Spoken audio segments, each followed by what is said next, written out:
like we, in our heads, because YouTube was everything, we knew how much money you could make on YouTube. It's like, even if we got them, it's a lot of work to get there. Yeah. Then even if we got them there, they're like, whoop-de-freaking-do, man. I make another $1 million on top of my $30 million contract.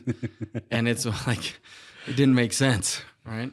Welcome to Elevate Utah. Utah's #1 growth podcast. I'm Court Brady. I am Carlos Souza. And today we have Jonah Moreno. That was cool, man. You guys, I guess you guys do that every time. That's awesome. Every time we've had Oh, that's fantastic. 50, I think this is 51. yeah, plus all the times we failed at doing it that we got to practice again. So probably that's a couple hundred times saying it. Awesome. Good to be here. Jonah, quick intro on you, bro. If you were listening to this instead of watching it, you're making a big mistake because Jonah has the most epic hair of anyone that we've had on the podcast up to this point. Not the most epic beard. You have a great beard, but we've had a guy with a beard he could have tucked into his belt. So he won on the beard front, All right. but you went on the hair on top of the head front. That's a good one. I'll take that, dude. Jonah, I'm pumped. We've worked together. You've helped me with some marketing and branding. You've done stuff for Real Salt Lake. You worked at the space station, and you made the leap of faith to go and start Scallywag Media. Yes, sir. Where you're the founder, co-founder at Scallywag. So today we're going to talk about your entrepreneurial journey, and then we're going to get deep into marketing to a specific avatar. So how do you identify that avatar? Once you've identified, how do you message to them? What channels do you use? And how do you know if you're actually making money on the marketing dollars that you're spending? So step one, and you have your bachelor's degree. I do. You're one of the few people that we've had on here. Yeah? So I'm impressed. Probably a handful out of 50 something. It's all That's entrepreneurs. It's probably less than 50%. So it's impressive. Really? Do you have yours? Nope. No. We're No. both dropouts. If you combine our credits together, we have about a master's degree. That's awesome. Yeah. I mean, mine was, I guess I'll start there, dude. My bad. I got mine in sociology. I'll give you $5. You can tell me what that is. That's I was going to say something really political, but it's way too soon for that. So I will not say. I won't take a guess. I'll defer. Carlos, any guesses from The you? study of people. Because ology is study, right? In Greek or whatever that is. And socio is probably something related to people. Great. Yep. That's it. Dude. That's it. Carlos actually does have a That's degree. it. Look at that. I'll send you $5. Also known as a degree in unemployment. so yeah. I like that better. I got it because I played soccer, right? I was a soccer guy, and to get through school, yeah, I mean you have to actually go to school to play soccer for. Did you play soccer for UVU? Yeah. Really? So, yep, I did a little bit, and so I actually did my first year at BYU. I played there for when it was a PDL team, and then I served my mission. I served an LDS mission, came home, and then I played at Salt Lake Community College, and then I went to UVU. And so I finished that out. And then I actually played for a team right here, Park City Red Wolves is what it's called. It's a semi-pro team. Really? Mm-hmm. And that's how I kind of got introduced to the people over at Real Salt Lake. And then once I kind of stopped, well, I'll tell you the story on that. I was offered a contract for $30,000 a year To play soccer? to play soccer. To be paid to play any sport is my dream, and I'm still working Yeah? on it. And I You should get that validation I'm from 6'2", and I still Wow. can't dunk. So you're a professional soccer player. If you get paid for doing something, you're a professional. Well, I guess I turned it down though, so I was close. That's even a cooler story. I was close. What a flex. But yeah, so I saw that, and I recently got married. I was living in my in-laws' basement, and they already thought I was a joke. And then I get this opportunity, and I did the math, and I was like, dude, after taxes, I'm making like close to nothing.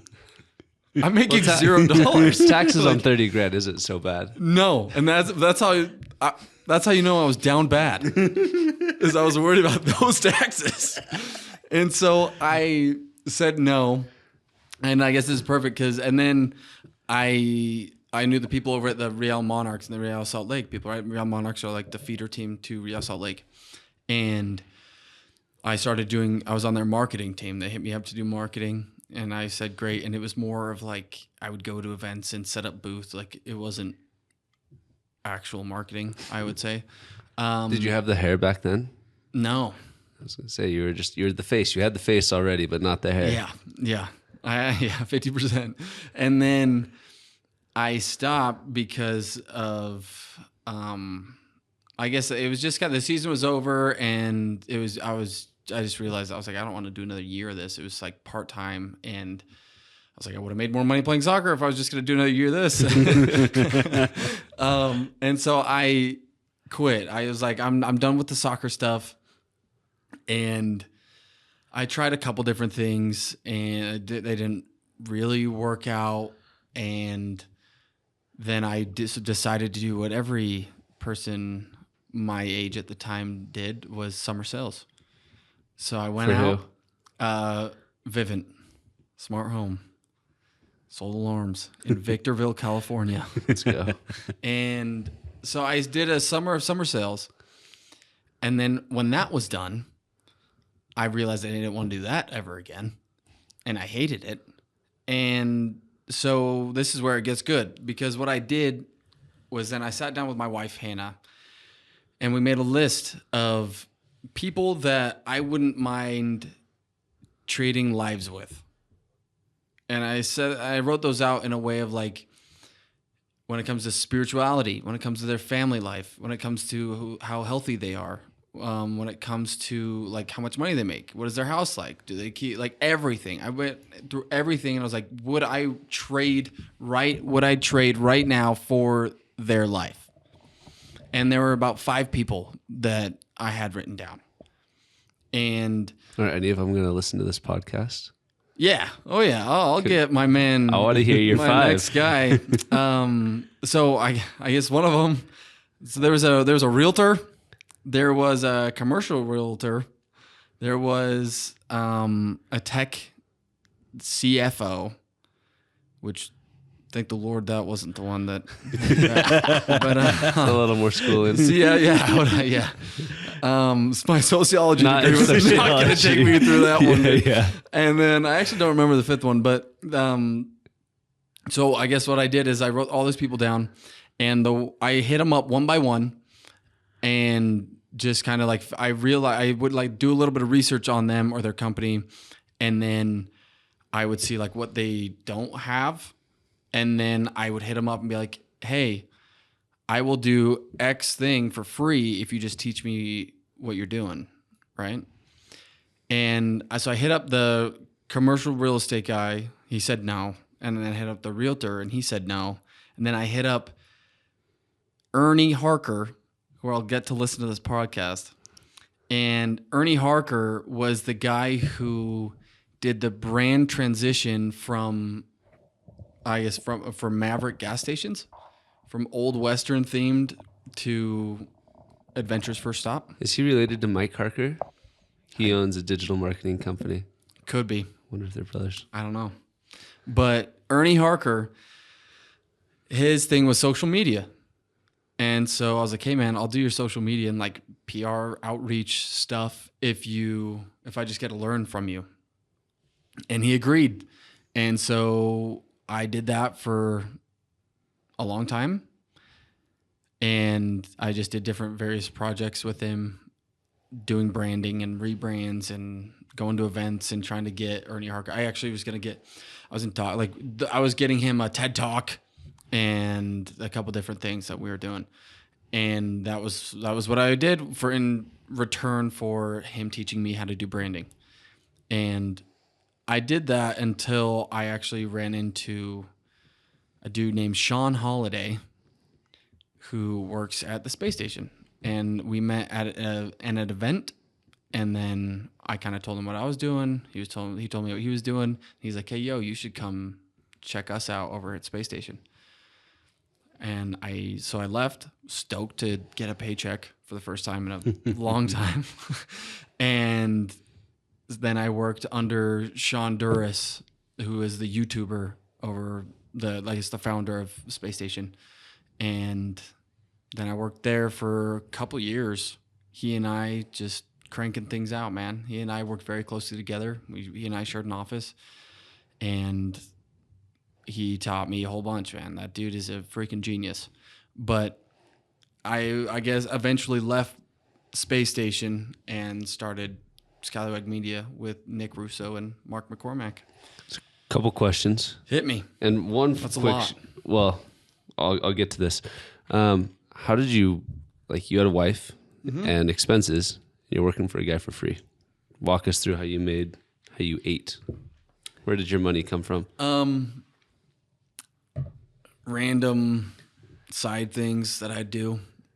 Like I'd find random odd jobs that people had. Like I'm not kidding. Like stuff like how people go to like Home Depot and like Stand pick there. up some workers, you know. So I didn't do Home Depot stuff, but that's basically what I did. Like all the homies knew that like if they needed something done, they could hit Jonah up, and that I'd work for those. That's how I'd make money. And then I worked. I guess I lived with her. I guess my in-laws, and then I lived with my parents. Like we lived with my parents for a long time. Love it. And again, bless the heart of my wife, man. It's incredibly inefficient to buy a house with multiple rooms when you don't have any kids. Like think specifically from a cost perspective, like to have a car with 5 seats, think how inefficient that is. You're driving the car around, get a moped.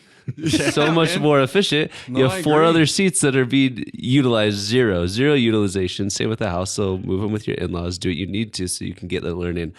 I don't know the other guys that said no to you, but what stupid people to say no to a hungry kid that says, "Hey, I'll come work with you for free if you just teach me." Like, Yeah.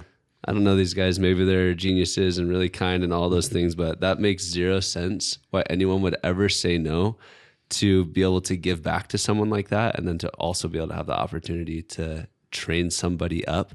Like, you might not be in marketing at this point. You might be in real estate at this point, and you might be slinging deals for these guys, making bags yourself and helping them make a ton of money. Yeah. But they said no.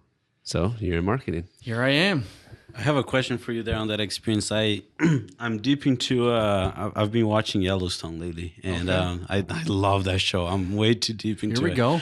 One of the last night I was watching it, and the main guy, he said, the stupid thing about life is you're supposed to live it forward, but you can only make sense like looking back. As you're going through because right now you can look back and okay, it makes sense, right? You worked for free for that guy, and then you jumped to the space station, and now you started your own business. Mm-hmm. In the thick of it, when you were going through that, working for free, did you have a plan, or was it more like, let's see where this takes me? Just talk to us about your mindset as you went through those. Yeah, that's a cool quote.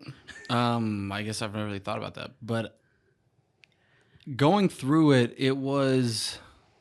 I mean, it's still like that, right? Like I think I have a plan right now, but looking back, I didn't really have a plan going after it. Just knowing that, okay, if I could bet, and there's actually a couple other things that kind of talk about this in my I could talk about this in my life, but it's like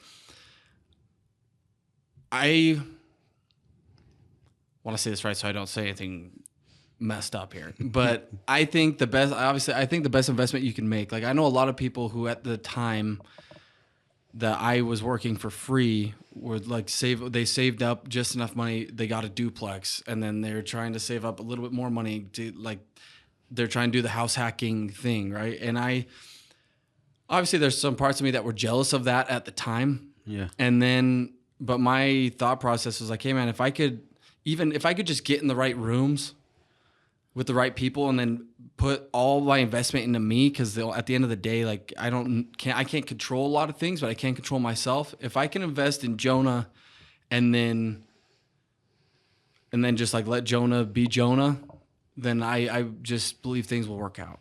And so I did, right? Like that's where it was. I was like, look, I'll do anything this dude wanted me to when it came to helping him out, if I could just learn as much as I could, because I also think that when it comes to money and almost everything, it's like there's a cap of what you know and how much you'll make. And it's like, okay, if I could just bump this ceiling up, like other people will make money faster, but they're going to be hitting that ceiling but they're too busy in their jobs to raise the information ceiling. And so I was like, okay, if I can just grow this to a point where I want it, then eventually it'll slowly get there. Whether it gets there right now or it gets there in a long time, it'll get there because you have that information stockpiled. I think a lot of people think entrepreneurship is this linear path. What you described, for some reason, I made a nerdy reference last time, but I freaking love astronomy. So when I'm thinking about the Big Bang, like how do you set up, we're going to go make this explosion that sets the universe in motion. And what you described feels like, hey, how do I just create this prehistoric astrophysical soup that's going to get together and work with itself for a long enough period of time that something's going to happen and it's going to be this explosion. And it feels like that's what entrepreneurship is. It's not like someone calls me up and says, hey, how do I start a business? And it's not like, well, first you start with some ideas and then you go through this linear process where you look for a co-founder and then you go it doesn't happen that way. It's more like you're Bilbo smoking your pipe and a big gray-hatted and gray-bearded Gandalf knocks on your door and says, how would you like to go and be our burglar and go kill a dragon and get its gold? And then it called. And if you're prepared at that point, if you've done the things necessary, if you don't have the expenses because you're living at your in-laws or living with your parents, if you don't have all of these debts and you can take that opportunity, and if you increase your intelligence into your skill set to the point necessary, you could take that leap and go on that adventure and reap all the rewards that you're now reaping. Yeah, man. That's a great way to put it. I have a question about how to quit, how to know when to quit and when to persevere. You had a couple experiences. I mean, how old are you? 27. You're still super young, but you've already had experiences where you've decided you had opportunities that you turned down and you had future opportunities at current places that you walked away from to go on to do the next thing. Do you have a framework or thought process around how you made those decisions to quit and go into the next thing? For me, it comes down to honesty. Like, you take an honest look at the situation, and if you can be 100% honest with yourself, which I'll probably say this 1,000 times here, if you can be 100% honest with yourself and be like, am I, like for my soccer time, right? I was like, am I good enough to make, and like, I guess, am I good enough to get to the pros? Obviously, like I could have, if I put in a lot more work, like I could do it. Is it worth the investment? Like, is my cap of how good I will be worth the other things that come with it? And I was like, I'm not that good. Like, there are people with just an innate ability that it was better than I was. And so for that point in time, I was just like, that's not me.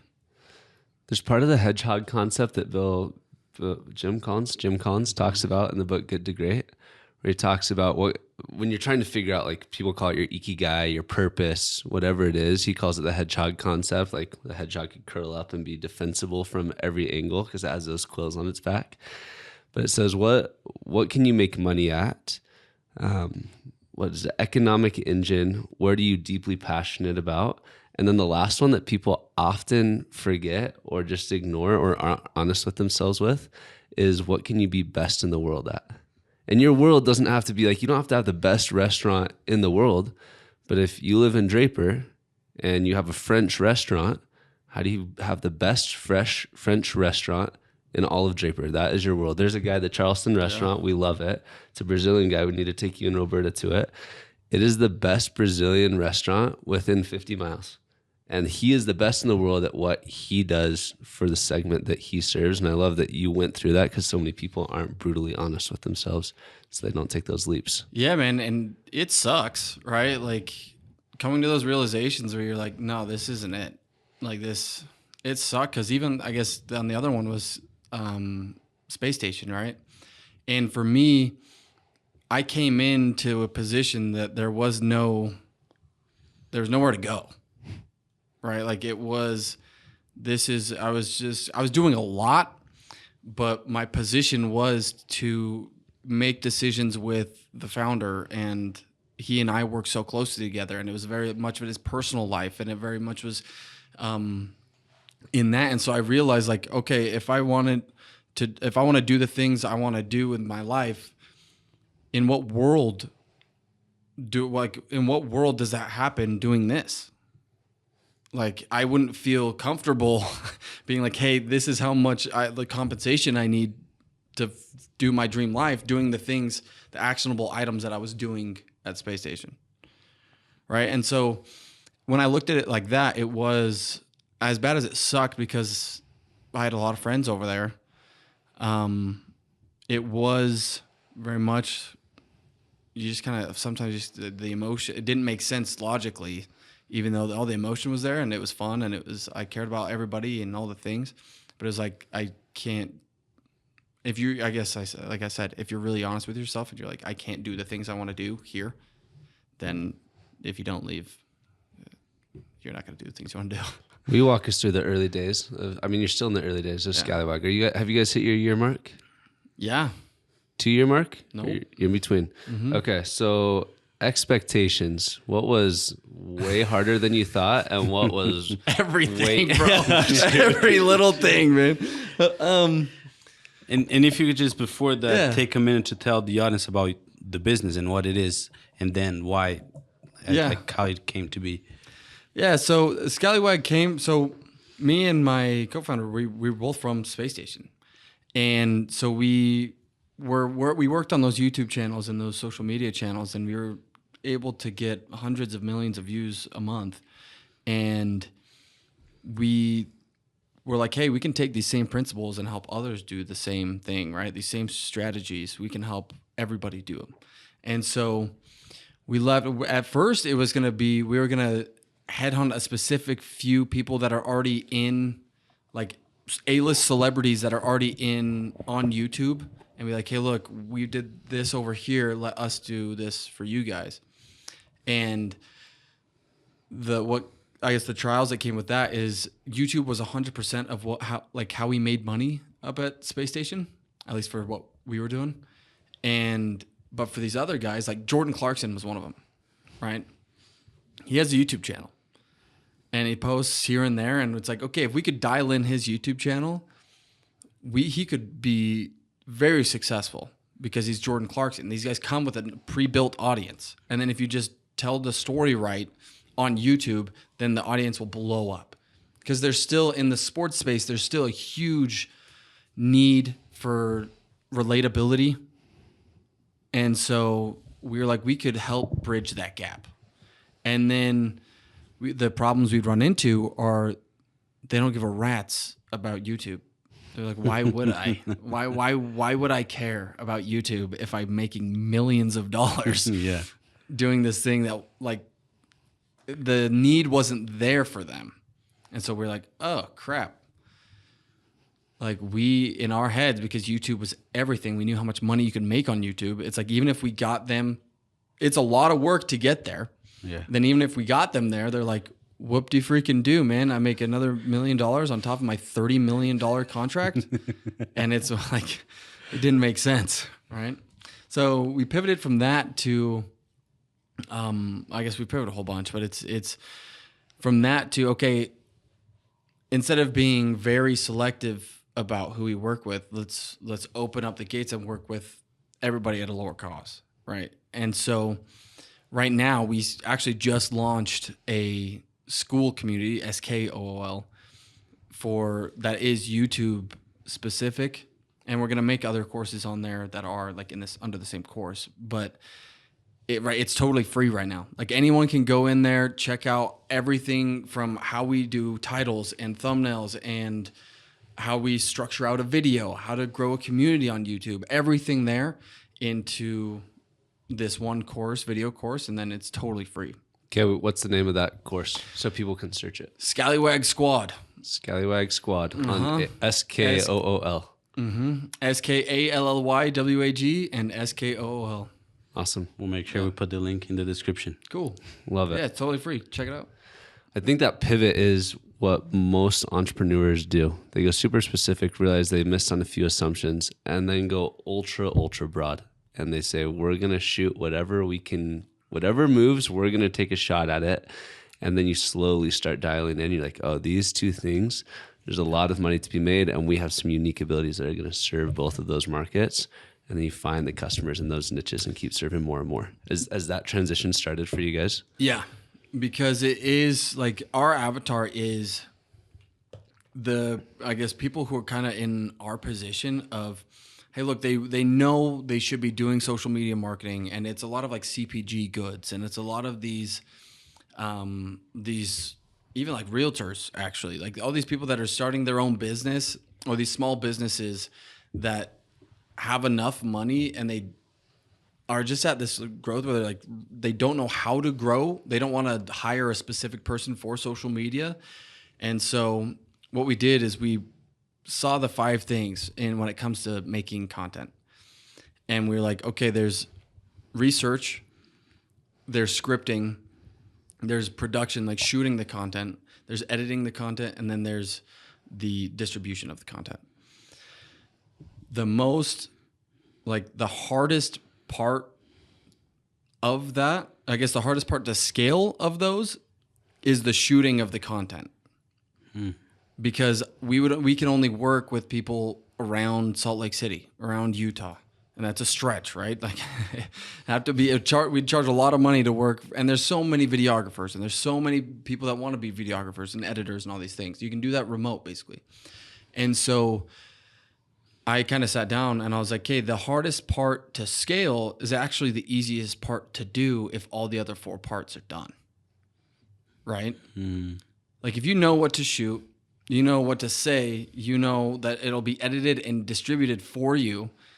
You set up a camera, shoot it, send me the videos, and then we edit and distribute. So that's where we're at right now. That's where we make most of our money right now. Is we have Nick Russo researches what's doing well in a specific niche, and then he'll script out 20 videos that are proven to work in that niche for your specifically for your business. And then we'll send you how to shoot these videos and the scripts to them. People shoot them, record them themselves, and then they send them back to us. We edit them and distribute them. And recording is, you get an iPhone, you put it on a stand and press record. Yeah, just like this, man. Super easy. Yeah, you guys are doing great. All right, Amazing. Like if you guys waited to like have all this fancy equipment of like camera equipment and all these different things, like the story wouldn't change. The interactions wouldn't be that different. Yeah. Right. So one of the things when we were getting started with this, one of the things I heard was get started, get good, then get smart. And we've gone through that transition, and there's so much friction from getting started that someone will just hold up a camera and start shooting. Like, yeah. Get started with that.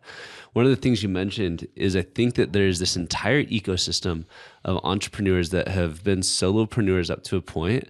Maybe they've built a small team, but there's this hockey stick growth that they can experience, right? If you think of a hockey stick, if you're listening instead of watching, you have the where you hit the puck at the bottom of the hockey stick. It kind of goes up, but then you have the handle, and there's that knuckle in the middle. And when you get to the handle, you skyrocket up. And what people don't realize when you hit that inflection point, your expenses double or triple, and then you go out of business, right? So you hit that first part of the hockey stick, and then you're like, oh my gosh, we're skyrocketing up. And the number 1 year people go out of business is the year after they had their highest growth year up to that point. And so I love that you guys are dialing in for entrepreneurs in a way that they could do it with inexpensively. Like, this is such a big problem to solve, and you guys are finding a way to do it without a lot of cost, which I love. Yeah, that was really it, right? Like for me to come into your business, like come into here, shoot 20 videos for you, which 20 videos is a post would go up Monday through Friday, right? For me to do that, it would cost a lot of money, right? And so you cut that cost by more than in half. If you just do it, but you have the confidence knowing that what you're shooting is going to perform because there's actual like strategists behind it. Love it. And so, yeah, it's cool. It's fun. So I think that's I'd love to go and ask you that question, segue into that, Jonah. Like I feel like even for myself, even though we started the podcast, I'm at a point today where I'd love to work on my personal brand, and I know most people would love to work on their personal brand or work on their company's brand or start a YouTube channel, but they just can't bring themselves to do it. How do you go about convincing someone that it is the right thing to do? Like, yeah, I mean, convincing anyone to do anything is a there's a lot of weird things that go into that, right? Like It's a precarious journey. Yeah, so it depends on a whole lot of things. Most of the time, it is. If I just go straight into it of like, look, man, how this is gonna work is most of the time you're gonna write down the things that you're most afraid of, like why you're not doing this, and most of the time it comes down to the same reasons. People don't know what they're doing. They don't want to be judged. What if their that's a big one, I feel like. Yeah, what if their videos don't perform? The fear of other people's opinions is keeping them from having the exact life they want. Yes. It's ridiculous. And that is the number one thing that stops people. It's like, yeah, what if this person that I knew in high school like thinks I'm an idiot, right? And it's like, they probably already do. Like, like they probably already do. And I'm actually making a video on this outside of this, but it is like the whole video is like, look, man, all these things that you're like afraid of happening, they're probably already happening. Like these people that think, what if it flops? Like your video that you don't have has 0 views right now. It's already flopping. Like you're already flopping right now. Great. You're so worst case scenario is you're exactly where you are right now.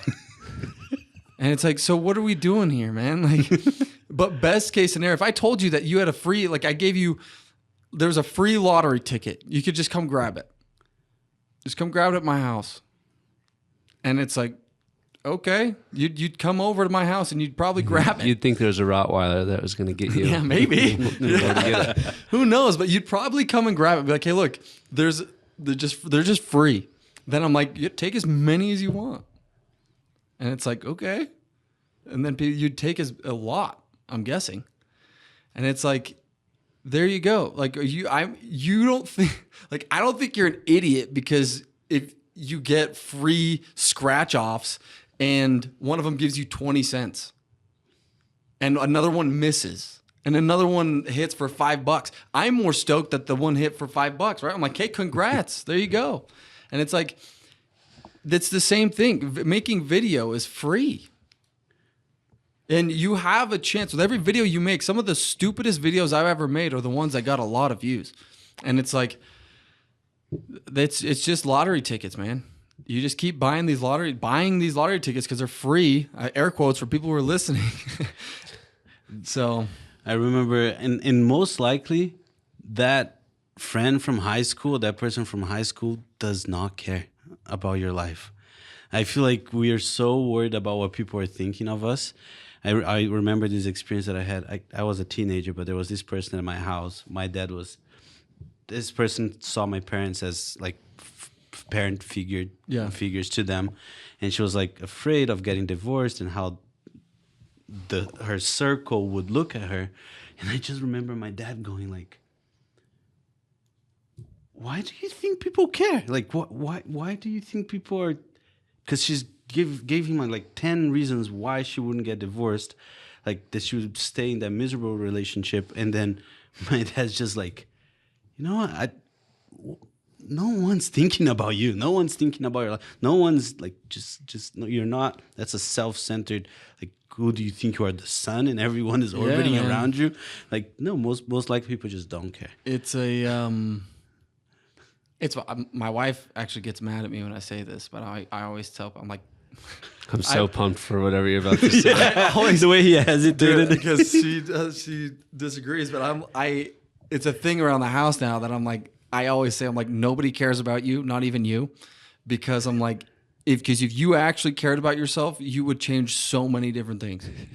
I can't imagine why your wife would like you saying that. Yeah, she hates it. Man. She hates it. She's like, "Oh, I care about you." I'm like, "Okay, yes, but like, not enough to do. Like, tell me this, or this." Like, I don't know. She hates that, but I get where she's coming from, and I see both sides, but it is that, right? Like, nobody cares, man. I do see, like, well, I made the comment, it's so ridiculous that people care what other people think about them when they're not living the life they want because they care about it. And I guess I have to be a little bit vulnerable. A month ago or 2 months ago, when was it? It was in August, whatever month we're in right now. In August, I took my wife and our 3 kids to Europe for 3 weeks. And it was like this trip that we never thought we'd ever go on, and feel like the stars aligned and we were lucky enough to go to Holland for 3 weeks. And while we were there, we decided to go and take our kids. We did this train ride to Paris. And while I was there, I was working with you guys, and you posted a video for me that I had recorded. It was a short about, it's about Southwest being the only airline to be profitable year after year after year. And it was something about their strategy that I posted. Mm-hmm. And I had a friend from high school comment and say, "Bro, isn't Southwest like the worst airline over the last 5 years since COVID?" And I looked it up, and they've just like been terrible since COVID. I think they declared bankruptcy. And I was like, like, what am I doing? Like, this is a kid that was like on the basketball team when I wasn't on the basketball team. Like, he was the guy that we were talking about. I literally stayed up for an hour, like in Paris, like losing sleep. We're about to go out the next morning. We were right next to the Eiffel Tower. And I think it's a real thing that people go through of, yeah, you are going to get the comment, but the reminder at the end of the day, like, the worst thing that could happen is you're in the same situation. I haven't seen that kid in years. Like, he wouldn't have commented, and now he commented, and nothing in my life was different other than me figuring out how to deal with my emotions, and then hopefully leveling up and saying, "Oh yeah, next time that happens, I see it as, how amazing is it that someone's commenting on my video instead of a negative." Yeah, it's true. It happens. Even like you said, like I'm very pro, like, just post, and then I'll find myself doing like, I'm not gonna post that, and then it's like, why not? And I'm like, I don't know. It's something inside of us, man, that it's tough. Can you talk us through, if there's an entrepreneur listening? I so much want to hear your scallywag story about the hardest thing. So I'm going to ask that question, and then we're going to get into exactly how to define the avatar that you go after, and then position your marketing so it talks specifically to them, and then what medium you should use, whether it's LinkedIn, Instagram, YouTube. Our conversation at lunch, I wish we would have recorded, because that was game changing for me when we had that conversation a couple months ago. So, hardest thing when you started Scallywag, what was it? One of the hardest things that you didn't expect in the last year and a half?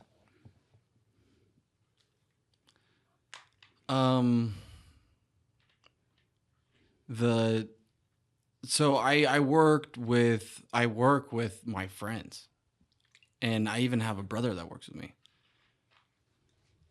I realize that doing it over, I probably wouldn't have. But I would say that's the hardest part, and it is obviously self-inflicted, but it's those hard conversations of like we actually, to get real deep here, I actually just let somebody go last week, and he was a really good friend of mine. We worked together for a long time, and I had to let him go. But when I let him go, he had some clients that he brought in with him that were signed to Scallywag, but it's like, and there was, we made a lot of money together. But due to a couple different things, we had to part ways. But when he left, I just decided, I was like, look, man, like I gave him all of his clients. Like I cut them out of the contract. I gave him all those clients. And then it's like you work so hard. So the hardest thing is you work so hard with people that you really care about, because you really do care about whether they're my friends before or not. Like just in the position I'm in, I have to care about these people, and you work so hard with them, and then it's the expectation management is the hardest part. It's like, I know you're better than this. That has nothing to do with my buddy, like how we let it go, but it was like the expectation management of both working with people that you know and working on yourself, like expectations for yourself and expectations for the company and what I think the company should be doing and how much money we should have and all these shoulds, right? That's the hardest part, is me getting in my own head about like one minute I'm like, this is the greatest thing ever, dude. And then the next minute I'm like, Siri, take me to the Golden Gate Bridge. Siri, take me to the... It's tough, man. And there's some tough times. So, and like I said, what makes it tough is self-inflicted, right? If somebody has never been responsible for someone else's paycheck of writing, like that's money that's coming out of your account going to somebody else. And if they've never been responsible to fire somebody and had to go through that, there's no possible way they can understand what you're feeling. And what you're feeling like is one of the hardest, loneliest, trickiest emotions, because there's so much cognitive dissonance in your mind of, I care about this person so deeply, yet my action of letting them go in my mind does not correlate, and it just rips you apart as an entrepreneur. So I'm sorry you had to go through that. It's all right, man. You know how it is. It's like every single thing on paper says this person should be gone, right? And then Your heart's saying you're something like, different. no, but he's a good guy. You're like, yes. And that doesn't change. He still is a great guy. All the people I've worked with are great guys. But it's tough. So I know that we're kind of going into marketing, but I think that's a real problem that people who work with their friends and loved ones have. What did you learn from that experience that you would do different next time, like that you hire a friend that the audience can learn from? what would I do differently hiring a friend? I just think there has to be laid out expectations, and then it's not a me thing. It's not a Jonah thing, right? It's if you do not meet these expectations, you know what's coming. Like I don't choose this. These are the expectations. This is the standard, I should say. And that it was a blessing, because going through that, it made me realize that Jonah has to raise the standard.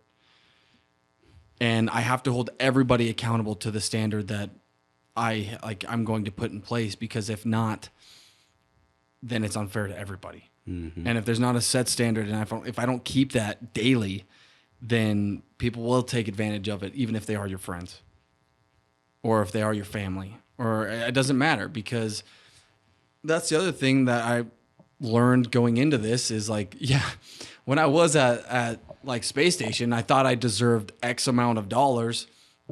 And then being on this side, it's like, what in the right mind? Like, how the crap do you think that you deserve this amount of dollars from like the business owner standpoint, right? And I understand that now, and I understand where people come from when they're like, I need this much money, and it's like, how you help me make that how does this make sense? You help me make 5 times more than that, and I will pay you that. Yeah, exactly. Because you're housing all the risk, you're shouldering all of the stress. So Yeah. 5 to 10 times of what they want needs to end up in your pocket in the long run. Yes. And that's wild to think about as an employee, because I was there not too long ago, right? It's like, well, that's not fair. It's like, no, it's not. Or maybe it is because, yeah, you take on all the risk. I don't know how that all works, what fair really even means. But you know what I mean? So Right. that's the point where it's like you have to have a standard. I would have to keep, like, whatever job they're in, beforehand, you have to have a very clear vision and idea of what that is and how you measure that success in said position.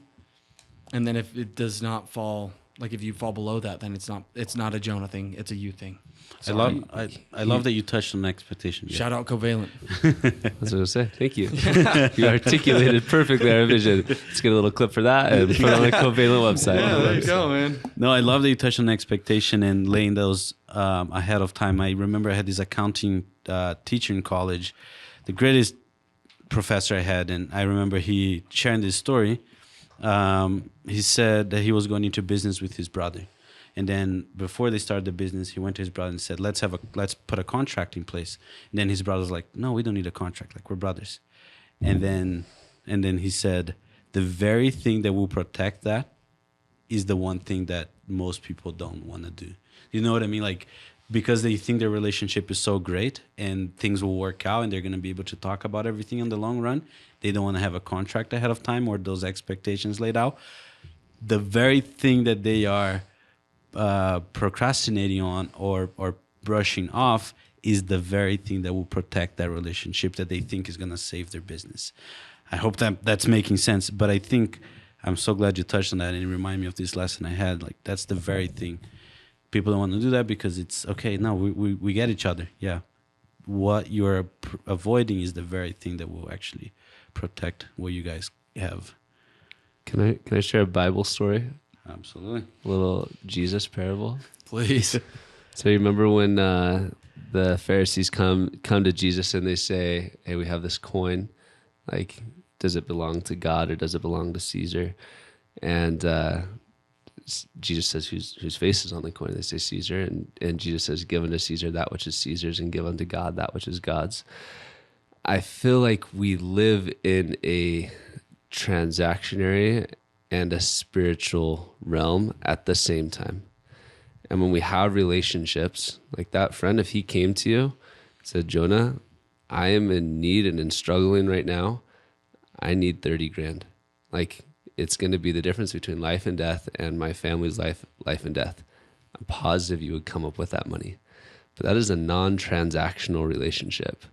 Then you have this transactional relationship where we're building this company. I need these things from you if we're going to be able to do this successfully. And if you can't deliver those things, then we need to sever that relationship.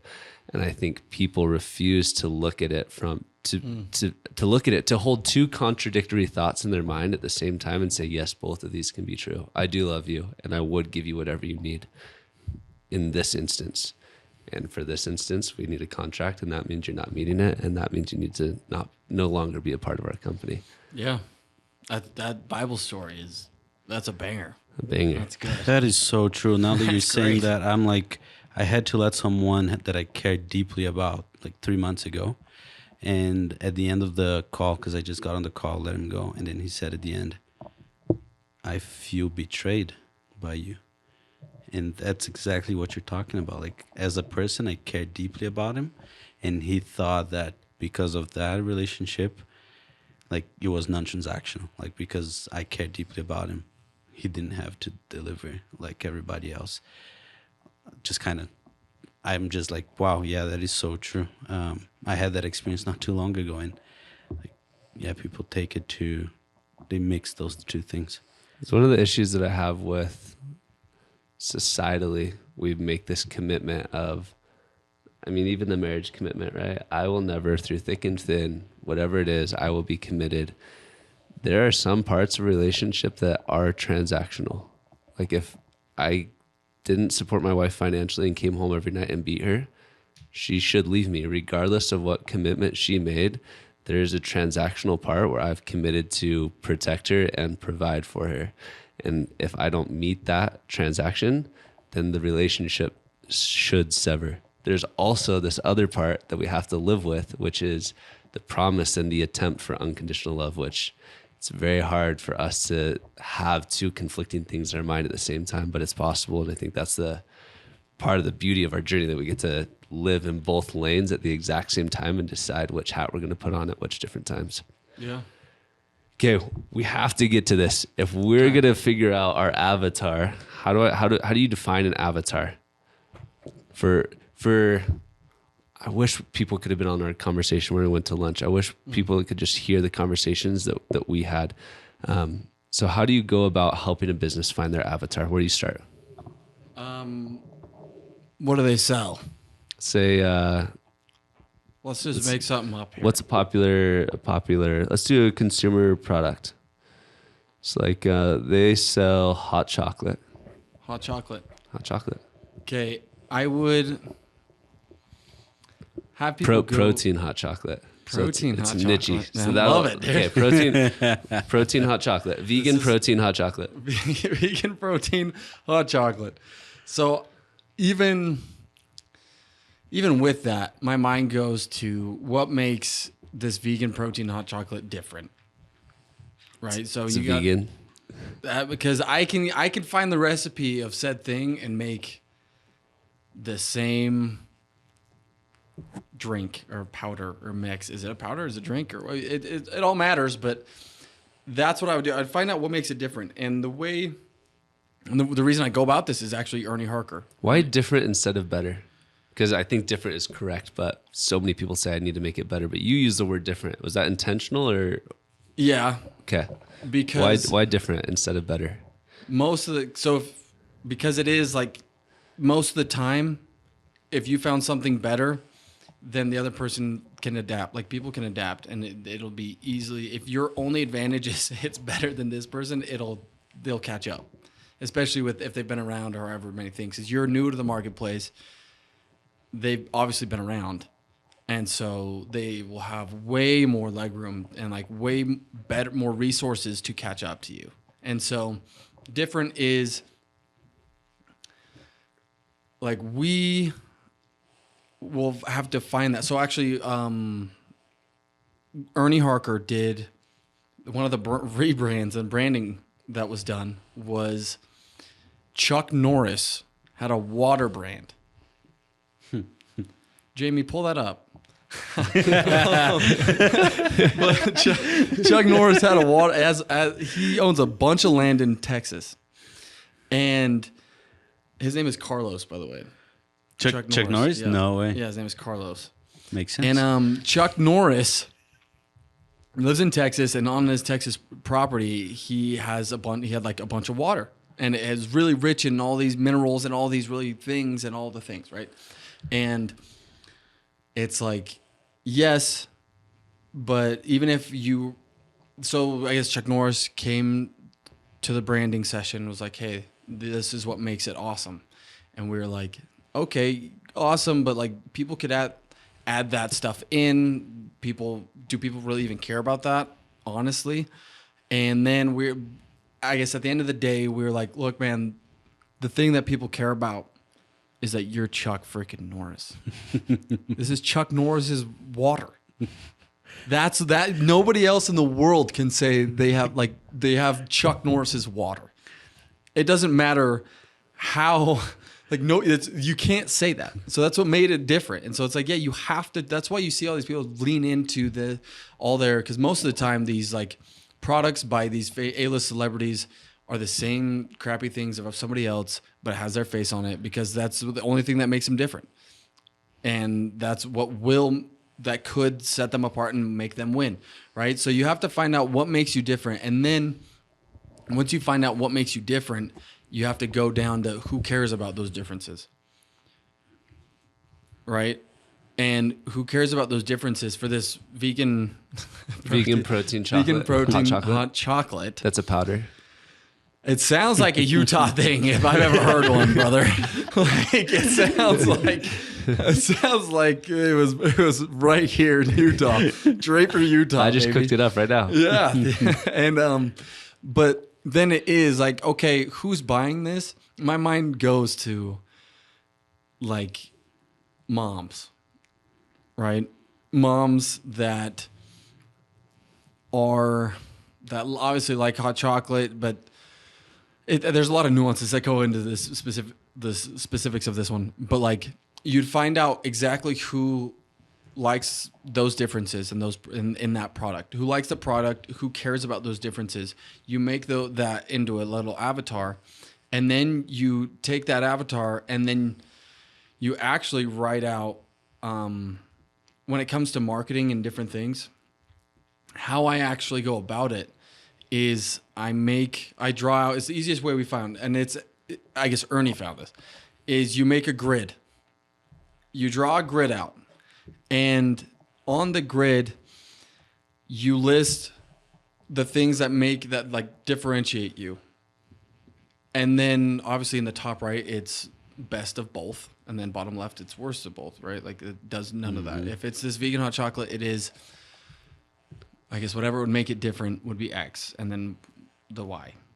And then you only create things that promote both of those attributes, right? It's a lot easier written out and like drawn. So on the x-axis you'd have protein, and on the y-axis you'd have vegan.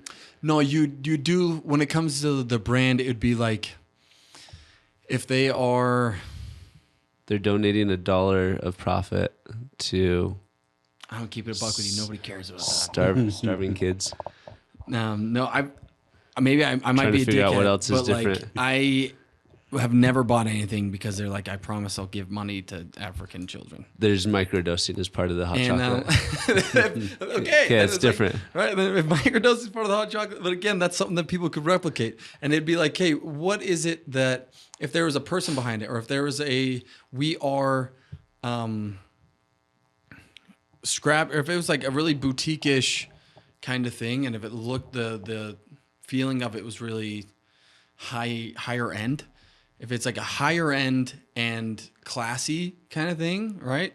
And then if that's the vibe, that's the kind of the brand you're going for, my mind automatically goes to like, okay, how do we get this? How do we get a thing with like Keurig, right? Got it. Who do I got to hit up at Keurig to get into to make those little pods for us?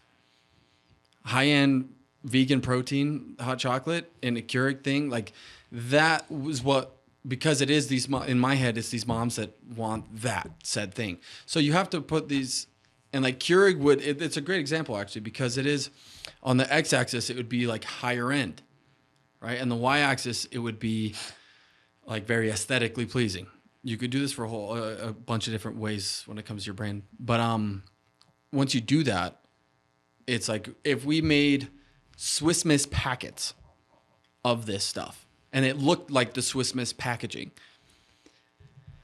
not high end, right? So it's like, yeah, that's a great idea. And it also is really good for teams, because what you can do is you take the person, like the emotion out of it. Because it's like, hey, yeah, like if your team, if you're talking about how do we market this product, and then somebody on your team goes, oh, we could make like a thing of Swiss Miss packets, we could make packaging like the Swiss Miss stuff, like they sell really well. It's like, okay, like where would you put this on this graph? Love that. Right, and then everyone, if you have the right team, people would be like, maybe not, right? Until you come up with like, okay, so we could distribute it in this way. We could come up with this packaging. That's a great idea. We have to do it in some sort of packaging, but we have to get it in a way that's very classy and it looks higher end and all the things. And it's like, okay, yeah. Then you would end up at, okay, who do we have to get in contact with at Keurig to make Keurig pods of this vegan protein hot chocolate? And that's that top right quadrant. I love it. And so you can do that for almost any brand. I haven't met one that you can't, but the way you're able to break it down, you reverse engineer it all, right? It's like, right. Okay, when you start making a brand, you work for the back, and it's like, okay, what makes it different? Who cares about those differences? How do we amplify those differences in our messaging, in our marketing? And then there's the whole, how do you create stories around that? Then you go to distribution of who's going to distribute this product?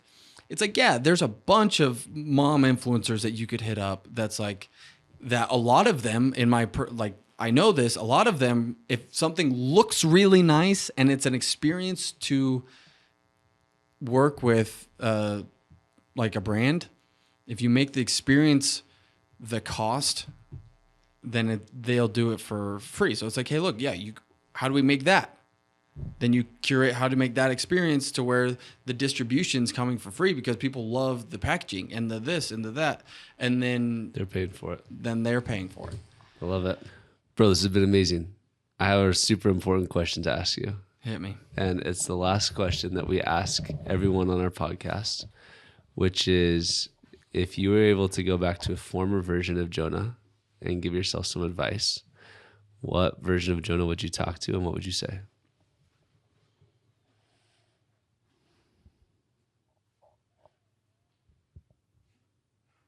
Wow. Like if I get That was an Owen Wilson. Wow. Wow. Wow. Wow. So if I understand this correctly, if I could go back, talk to a former version of Jonah, Yeah. what would I tell him? And what version are you talking to? Is it 24-year-old? Is it 6 months ago? Right before you hire your best friend? What version are you talking to? What do you say? I don't know. I have a hard time with that because, not to be that guy, but it is like, I am where I am so far because of the decisions I've made. And I'm pretty stoked about where I am right now. Obviously, there's things that I want to better, but to go back and change stuff, running the risk of changing where I'm at, I don't know if I'd do it. So he said, if you could, I don't know if I would. You don't take it. You don't take the lottery ticket. I don't. Yeah, other than maybe just invest in Bitcoin, dude. That's it. I guess maybe that's where I go. Invest in Bitcoin, my man. Love it. Yeah, it would have been 6 months ago, dude. So maybe that's it. But yeah, that's. I guess there's one. I guess one thing. The real answer, now I think about it, would be to just be Jonah, because I get asked, you get asked a lot, probably, like, who is Jonah? And who is Court, right? Like, all this, like, what is that? What is all that? And it really, for me, the more I thought about it, it really came down to, like, where I'm at now with that question is, like, I still struggle so much with that because it is, like, I'm a God-fearing man, and because of that, I'm like, I do believe that I'm like a son of God, and if I believe I'm a son of God, then it's like I'm a son of God, and then everything else after that statement is just what I want you to believe about Jonah, like, and how I want you to see Jonah out, that which would push away from the first part, and so it would be to just lean into that. Right, just don't forget it. It's. I mean, it's a primary song, but like, just don't forget that, and try to keep that the forefront of everything. That'd be my answer. That's amazing. Thanks for sharing that, Jonah. Of course. Thanks for having me. Can I ask you one question on that? Please. Is there space to exist that you are all a son of God equally, not more so, but equally, to the fact that you are a husband and an entrepreneur and an athlete? Yeah. But again, there's only one thing that you can't really take away. All those other things can be. I guess there's things you've done in the past, but like what you are right now. And so, like, I'm not a soccer player. I don't play soccer.